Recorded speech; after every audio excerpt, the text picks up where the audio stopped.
Corona ने बहुत सारे संकट पैदा किए, लेकिन एक संकट की चर्चा बहुत कम हो रही है।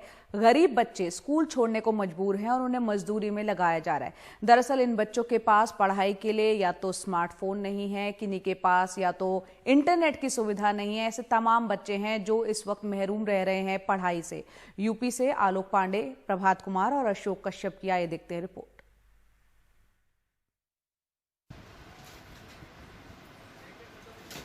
सहारनपुर से सोनभद्र तक कोरोना ने यूपी के बच्चों से भारी कीमत वसूली है। 4 महीने से स्कूल बंद हैं। बड़े निजी स्कूलों में पढ़ने वाले बच्चों की पढ़ाई ई माध्यम से शुरू हो गई है।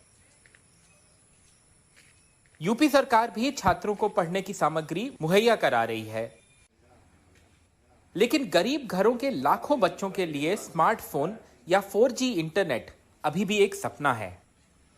सोच रहे हैं सर, पढ़ाएंगे। बच्चों का भविष्य बने, क्या सोच रहे हैं? बच्चे पढ़ेंगे सर, जब भी तो आगे बढ़ेंगे। आपने क्या सोचा है? सोच रहे हैं हमारे पास सर पैसा ही नहीं है, पैसा नहीं है इसलिए हम मजबूर हैं। पश्चिमी उत्तर प्रदेश के सहारनपुर में 42 साल के मोहम्मद इलियास एक मिस्त्री हैं जो महामारी से पहले 10,000 रुपए महीने कमा लेते थे। अब वो अपने 12 साल के बेटे मोहम्मद चांद के साथ समोसे की दुकान चलाते हैं।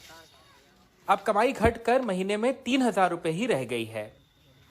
पहले उनका बेटा उर्दू माध्यम स्कूल में पढ़ता था, लेकिन अब 4 महीने से बेटे का समय पिता की मदद में गुजरता है। अभी तो फिलहाल मैं यही दुकान पे रहता हूँ, थोड़ा बहुत काम कर देता है। क्या मदद करते, क्या क्या काम करते हैं? मतलब पानी पुनी भर देता, सामान ले देता, दूसरे बाजार से सामान ला देता। हाँ, पढ़ाई लिखाई आगे सोच रहे करेंगे, पर पैसा वैसा नहीं, इसके लिए क्या करेंगे आगे पढ़ाई, पैसा नहीं है। 2011 के आंकड़ों के मुताबिक यूपी में देश के बच्चों की सबसे बड़ी आबादी है।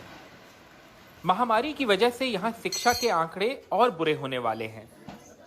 सरकारी आंकड़ों के मुताबिक यूपी के 2 लाख से ज्यादा स्कूलों में 60% सरकारी हैं, लेकिन ज्यादा बच्चे निजी स्कूलों में हैं। यूपी में 31 बच्चों पर एक शिक्षक है, महाराष्ट्र में 22 बच्चों पर। यूपी में 5वीं के बाद 21.67% बच्चे पढ़ाई छोड़ देते हैं। तमिलनाडु में यह दर 1.37% है। घूम फिर कर देखेंगे कि मुझमें कोई दोष है या नहीं। जब महामारी से राहत मिलेगी और स्कूल फिर खुलेंगे तो ये बच्चे कैसे छूटी हुई पढ़ाई पूरी करेंगे?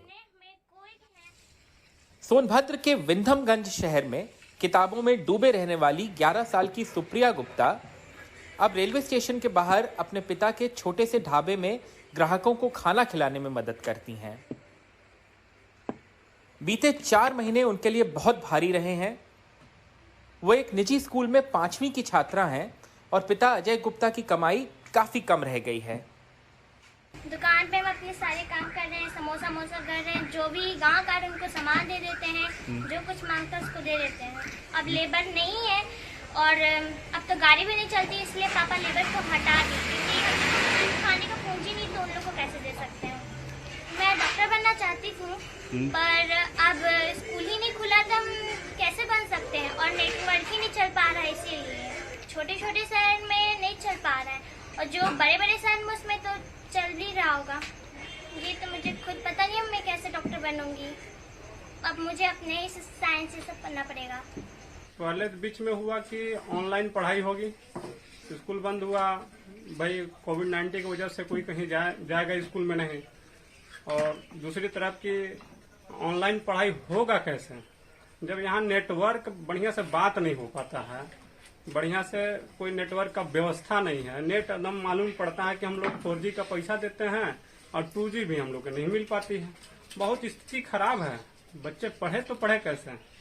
किसी को टीचर को बुला के पढ़ाना नहीं है घर में, आखिर वो पढ़ने जाएंगे कहाँ?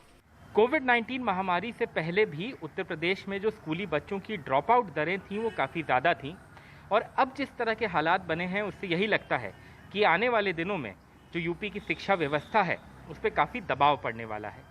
सहारनपुर से अशोक कश्यप और सोनभद्र से प्रभात कुमार के साथ आलोक पांडे, NDTV इंडिया।